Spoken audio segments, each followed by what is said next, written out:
Je suis Jonathan Mbemba, communément appelé Joe Skype. Je suis le manager général du restaurant Malamu.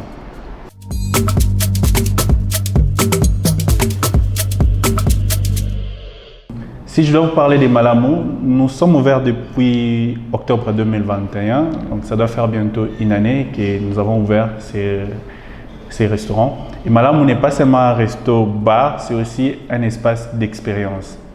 Car une expérience, c'est quelque chose qui vous marque à vie, c'est quelque chose que vous ne pouvez pas oublier.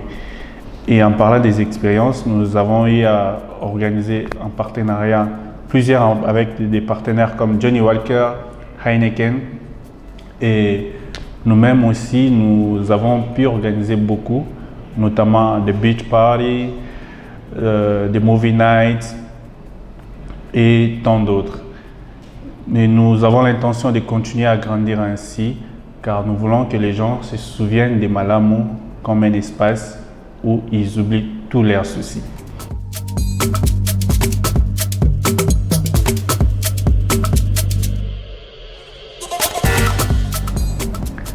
Alors, faut-il avoir un diplôme de commerce pour réussir dans l'entrepreneuriat? Je dirais pas nécessairement. Car je connais beaucoup de chefs d'entreprise qui réussissent sans pourtant avoir un diplôme de commerce. Je pense que la clé, c'est l'expérience. Car si vous aimez un domaine, vous devez vous travailler sur ce domaine jour et nuit. Et plus vous travaillez là-dessus, plus vous aurez de l'expérience. Et cela vous aidera au futur à prendre beaucoup de décisions commerciales. Et en tant qu'entrepreneur, si bien sûr vous investissez, je donne un exemple dans l'hôtellerie, même si votre rôle n'est pas être à la cuisine à tout moment, mais vous devez au moins connaître le processus, comment les choses marchent, comment l'agent qui achète la matière première arrive à s'approvisionner, comment les machines de la cuisine fonctionnent.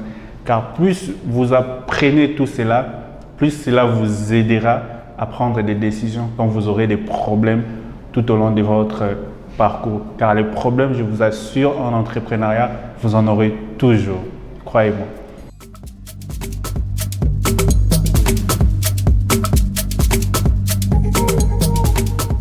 En parlant de l'échec, je dirais qu'aucune entreprise n'est parfaite.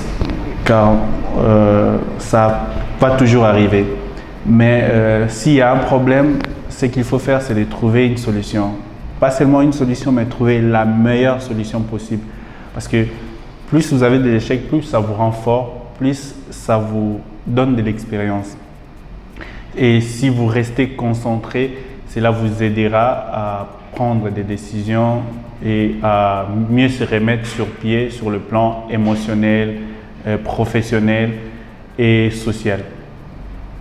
Si je peux donner un exemple, c'est comme avoir un bébé 24 heures sur 24, 7 jours sur 7. Ça va arriver, vous l'aimez tellement et ça peut arriver qu'il pleure et ça fait partie de la vie, donc vous ne pouvez rien faire. L'échec, ça fait partie de la vie d'un entrepreneur.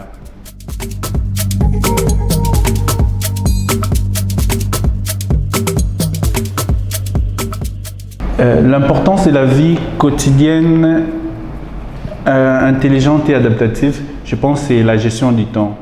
Ici à Malamu, nous utilisons la règle de 80/20. Donc quand un employé vient travailler, il a 20% des tâches qu'il doit accomplir urgemment et les 80 autres %, c'est sa routine du jour. C'est quelque chose qu'il peut continuer à faire ou soit il peut être aidé par un membre de l'équipe.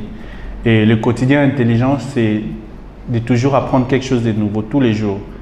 Tous les jours. Et quand on parle du quotidien d'adaptabilité, nous conseillons toujours à notre équipe, quand vous venez travailler, vous avez déjà vos tâches établies pendant la journée, mais vous devez être sûr que cela peut changer à tout moment. Donc, vous devez vous adapter. C'est pour cela, madame, nous avons un électricien qui peut servir, un cuisinier qui peut travailler au bar et un serveur qui peut devenir manager au jour le jour. Et en parlant du quotidien émotionnel, il faut toujours s'entourer d'une équipe motivante. Quand vous vous sentez déprimé, cherchez un ami, un employé qui est heureux, qui pourra vous aider à retrouver votre morale. Comme les Chinois utilisent beaucoup plus les yin et les yang, c'est très important. Et quand vous voyez un ami qui est déprimé, soyez ces rayons de soleil qui peut l'aider à retrouver les bons sourires. C'est ce que nous appelons d'habitude les sourires malamu.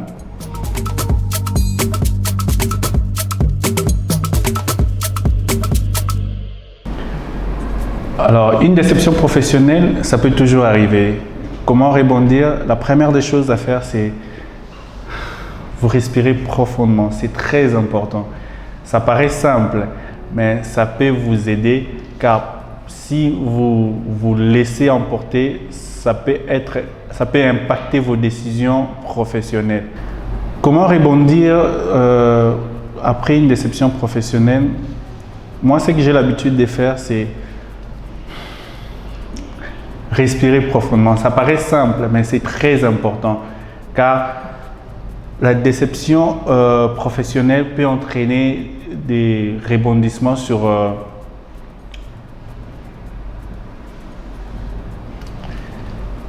car la déception professionnelle peut entraîner des rebondissements sur vos décisions professionnelles. Et si vous avez perdu peut-être de l'argent, ce qu'il faut faire, c'est de vous remettre sur pied, chercher à travailler encore plus dur pour savoir comment récupérer cet argent. Car comme nous l'avons dit au début, l'entrepreneuriat, c'est prendre un risque. Et quand vous acceptez de prendre ces risques, vous devez vous attendre à des échecs et à des déceptions professionnelles.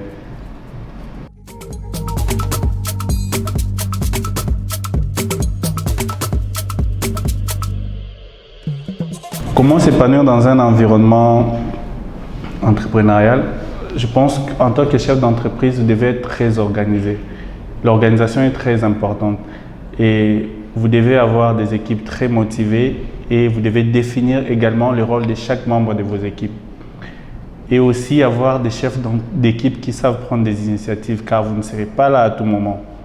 Et en dernier lieu, je dirais qu'il faut avoir quelqu'un qui peut vous soutenir, quelqu'un qui est toujours prêt à soutenir vos idées, qui est prêt à vous conseiller. Cette personne peut être un membre de famille, un parent ou une compagne. Car tout cela est très important pour mieux s'épanouir dans ces milieux des risques que nous empruntons chaque fois.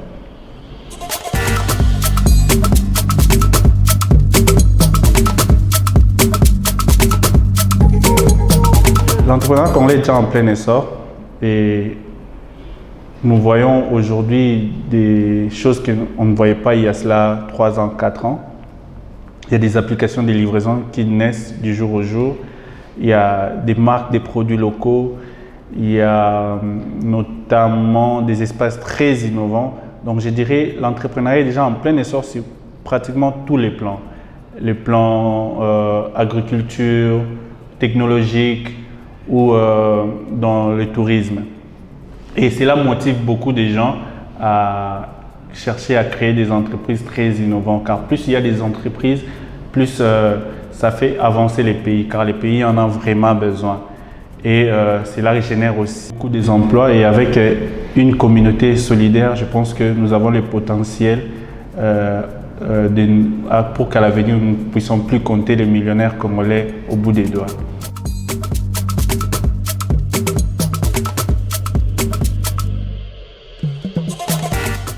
Déjà, Malamu, c'est un espace qui valorise vraiment la culture congolaise. Car si vous venez à Malamu, vous allez manger des plats faits avec les ingrédients congolais, vous allez boire des cocktails, des créations uniques créées par des Congolais et aussi vous allez vivre une expérience inoubliable. Et à Malamu, nous avons plus de 70 employés qui sont des Congolais. Et tous nos managers également sont des Congolais. Donc je peux dire que Malamu fait partie de cette infime partie des entreprises qui apporte sa pierre à l'édifice ou à la construction de ce beau pays qui est le Congo.